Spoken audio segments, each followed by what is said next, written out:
Vem pro Brasil fazer. Por que ele não vem pro Brasil? Um baita de um assustado. Vem pro Brasil fazer ameaça. É que é a real mesmo, é que ele ama estar nos Estados Unidos. Ele é um deslumbrado.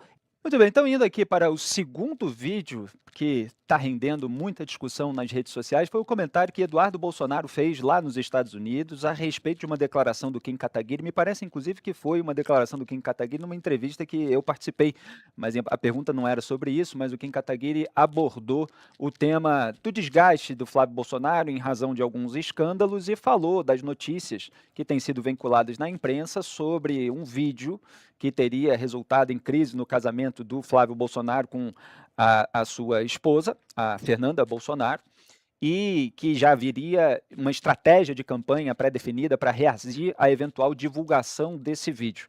E o Eduardo Bolsonaro ficou bastante irritado com esse comentário e falou em dar porrada, foi isso mesmo? Vamos assistir ao vídeo, produção.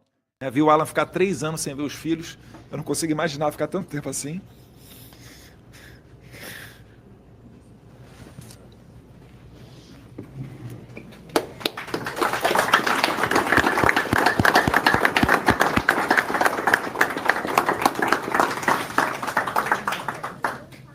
A gente é velho, a gente... a gente é velho, a gente segura a onda, né?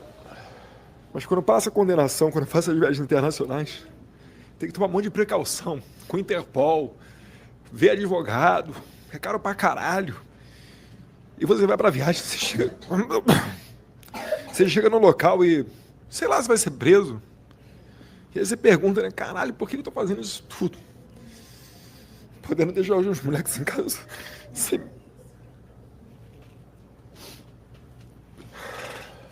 sem poder ver o pai.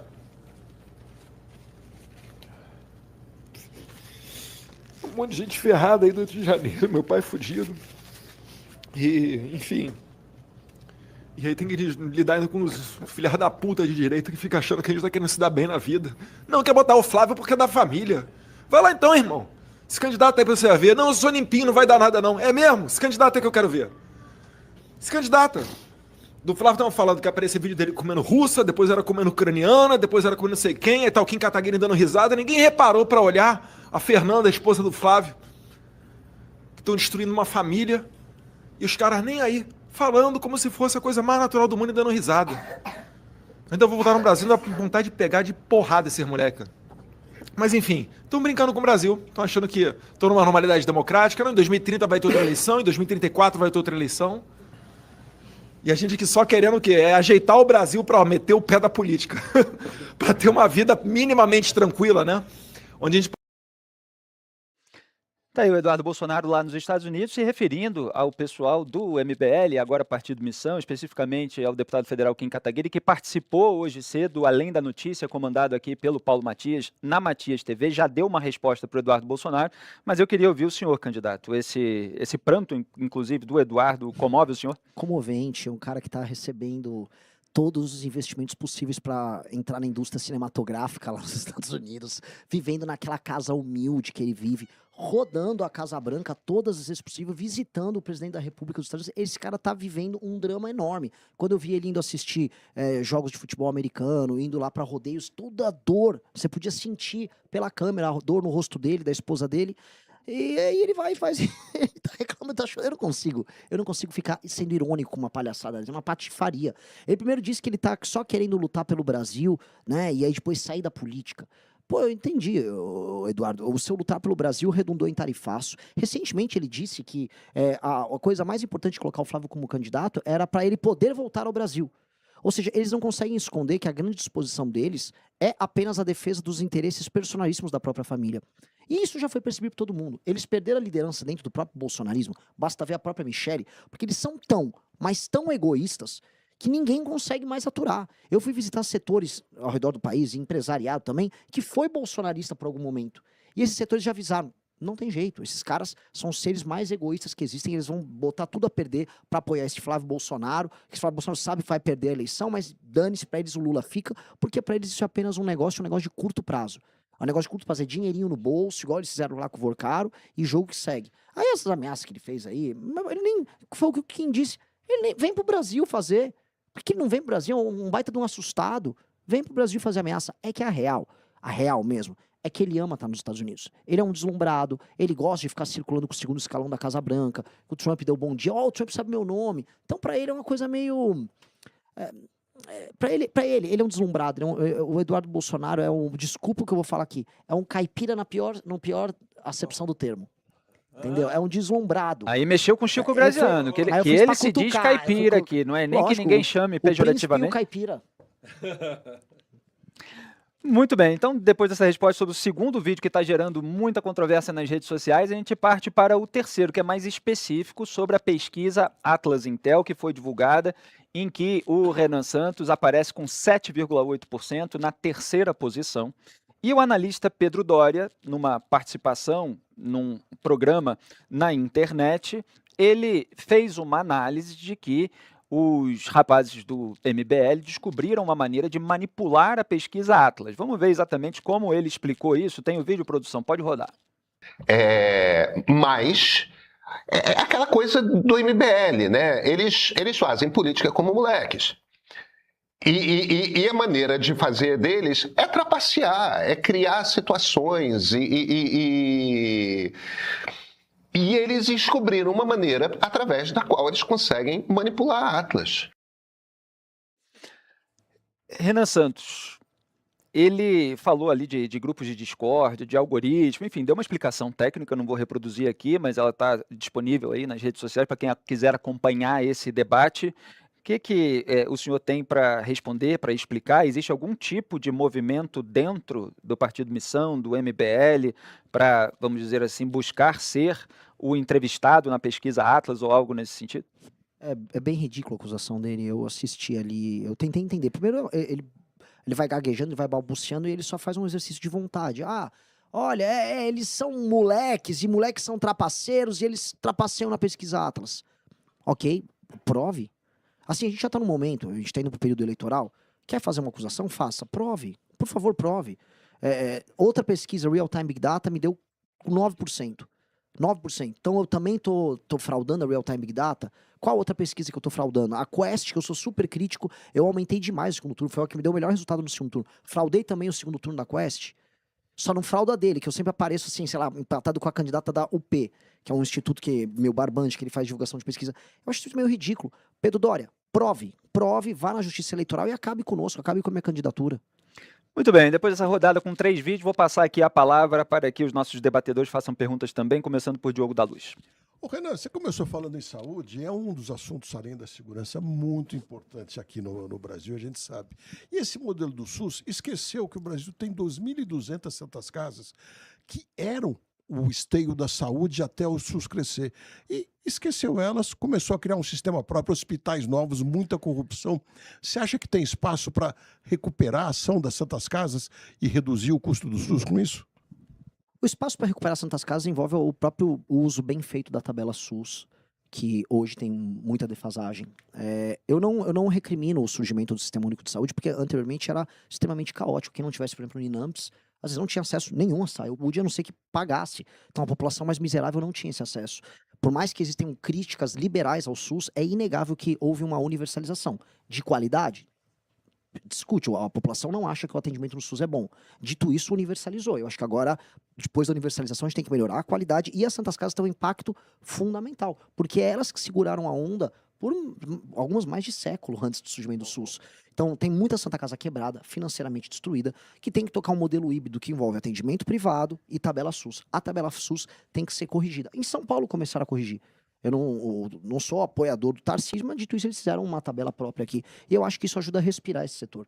Então, eu acho que vai ter que ser híbrido, precisa ser híbrido, e sendo híbrido, o melhor uso possível é contar com hospitais e entidades que fazem esse trabalho. Chico Graziano. Eu vou querer falar sobre o agro com o Renan, mas primeiro eu vou começar dizendo o seguinte, caipira nada, o Eduardo Bolsonaro é um jacu da cidade. Lá nos Estados Unidos, é um jacuzão, entendeu? Daqueles bem mesmo, entendeu? Então, ponto, limpei o negócio do caipira. Escuta. Te joguei uma cutucada. Eu sei. Você viajou ao Mato Grosso, você foi ao Mato Grosso do Sul, depois eu vi você lá no Rio Grande do Sul com a turma que produz fumo e hortaliças. Você está andando, está fazendo aquilo que nós da roça gostamos. Você está amassando barro. Isso é bom, porque a gente gosta de amassar barro, mas gosta de ver os outros amassarem barro também, porque esses caras que muitas vezes se metem a fazer coisas importantes do Brasil não amassam barro, né? Então, quero falar do agro. Qual foi, o que você recolhe? Eu sei que você gosta desse tema, ok, mas o que você recolheu dessas viagens? Porque a impressão que dá aqui na nossa São Paulo, né, é que a turma, assim, vamos dizer, a chamada opinião pública, jornalistas, artistas, desculpe, aqui tem jornalista bom, né? Economistas, parece que eles chegam a desprezar um pouco a força do agro brasileiro, não só do ponto de vista econômico, mas vamos dizer também, Renan, cultural, talvez. Qual que é a sua... O que você recolheu dessas viagens aí? De fato, em praticamente todos os lugares que eu viajei, eu fiz questão de guardar em todos os estados um espaço para o agro. Mesmo, sei lá, Rio Grande do Norte, fui ver fruta. Maranhão, fui ver a parte do Mato Piba, a parte da soja e do milho. Todos os lugares eu também fui tratar de agro.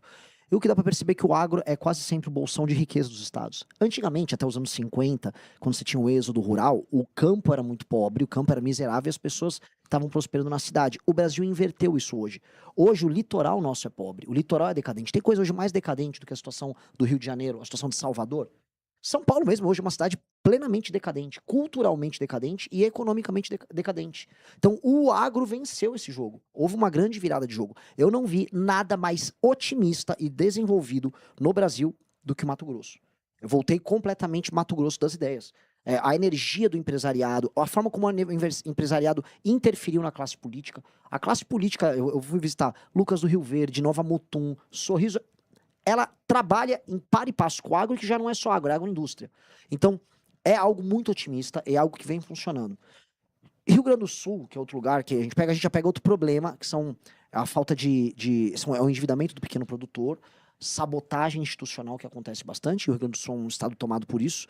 Mas o recado que a gente tem de todos os lugares existe uma espécie de uma solução geral que todo mundo pede. Segurança jurídica, crédito farto, importação de maquinário, acabar com a sabotagem que acontece de inúmeras ONGs que impedem o funcionamento do setor, que entra na questão da segurança jurídica e, por fim, infraestrutura.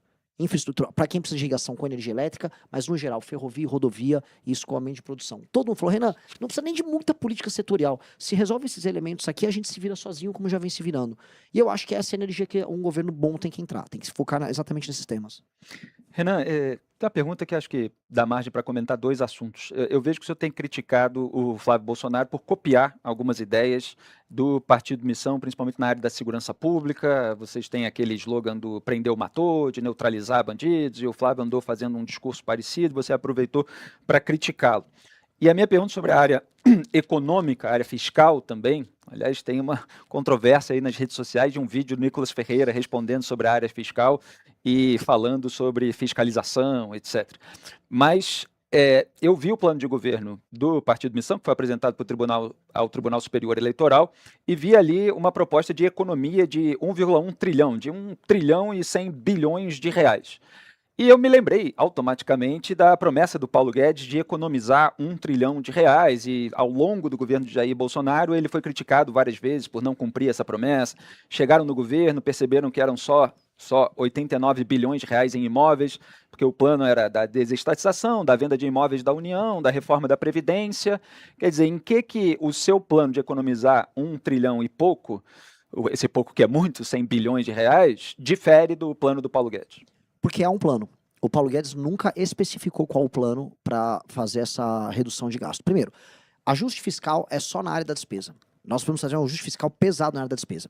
Segunda premissa, ajuste fiscal é ajuste fiscal, não é vender estatal para fazer caixa e dizer que fez ajuste fiscal. Porque o problema, você até enche o caixa com a venda de uma estatal, mas logo em seguida você vai, como os gastos e os gatilhos de aumento dos gastos são automáticos, a curva da dívida PIB ela vai estourar ali na frente. Então é apenas enxugar gelo. Nós propomos uma série de coisas que são, inclusive, do número de polêmicas, são impopulares, mas que vão precisar ser feitas. Desindexação do aumento do BPC e da aposentadoria por via do aumento do salário mínimo, ou seja, no mundo inteiro não se faz assim. No mundo inteiro é um reajuste de acordo com a inflação, e se o presidente quiser, vou dar um reajuste real. Vou dar um reajuste real para os aposentados, tá? E aí depois ajusta de acordo com a inflação. No Brasil aumenta via salário mínimo. E as pessoas acham, mas isso é muito bom. O problema é que isso gera aumento da despesa, que gera aumento dos juros, que gera no fim do dia também impostos mais altos. Ou seja, você dá com uma mão e você tira do aposentado com a outra. É apenas enganação. Segunda coisa, desvinculação dos gastos de saúde e educação. Eles aumentam conforme a receita, e aí às vezes você precisa investir em infraestrutura e você não tem dinheiro para investir em infraestrutura. Tem muito município que precisa fazer água e esgoto, mas ele é obrigado a gastar só com educação aquele valor, mesmo tendo uma estrutura escolar já bem montada. Isso precisa ser alterado. Isso mexe na questão fiscal. Inúmeras renúncias fiscais na casa das centenas de bilhões, que muitas vão precisar ser revistas. Só uma empresa, a Honda, lá na Zona Franca de Manaus, tem uma renúncia fiscal anual de 16 bilhões. Só uma. Tô falando uma empresa. Tá? Pra gente pegar o tamanho do rombo que a gente tem aí. Tem os privilégios no alto funcionalismo que precisam ser alterados, que também vão incidir sobre os estados. Ou seja, essas são medidas concretas. Alguém vai falar que é popular, alguém vai falar que é impopular, mas o Paulo Guedes nunca apresentou. Vou fazer especificamente essas medidas. A gente está propondo. E fora uma nova reforma da Previdência, que a que ele fez no governo dele foi cheia de buraco, foi cheia de exceção. Então nós vamos ter que rever essas exceções, porque aí a gente consegue aquele 1,1 tri nos primeiros anos, e em 10 anos, uma reforma dessas, ela busca uma economia na casa dos 3,3 trilhões de reais. E aí, com isso, juros caem e imposto cai. É uma questão prática, fora que você tem um efeito muito positivo sobre o PIB. Então, esta é uma revolução que salva o Brasil. Esta é a mãe das reformas fiscais. O Nicolas não entendeu, até você fez um comentário muito bom. O deputado federal Nicolas acha que uma reforma fiscal significa colocar fiscais que ficam reformando coisas. Ele não entendeu, ele acha que é sobre fiscalização. Mas a reforma fiscal é basicamente como a gente vai cuidar do nosso orçamento, da entrada e saída de recursos. E só um detalhe, um gancho dessa pergunta, em relação à desestatização, a proposta é privatizar estatais, quais estatais? Porque o Romeu Zema, ex-governador de Minas Gerais, pré-candidato do Partido Novo, ele tem uma promessa aí ampla de privatizações. O que o senhor acha disso? Ele deveria ter começado por Minas Gerais, quando foi governador, mas dito isso, eu não acredito que reforma fiscal e privatização são a mesma coisa. Você tem que fazer o ajuste nas suas contas. É como se fosse uma família que está em casa, a família está endividada. Em vez de reduzir os gastos da família, ela começa a vender a televisão, começa a vender o carro, começa a vender... Não.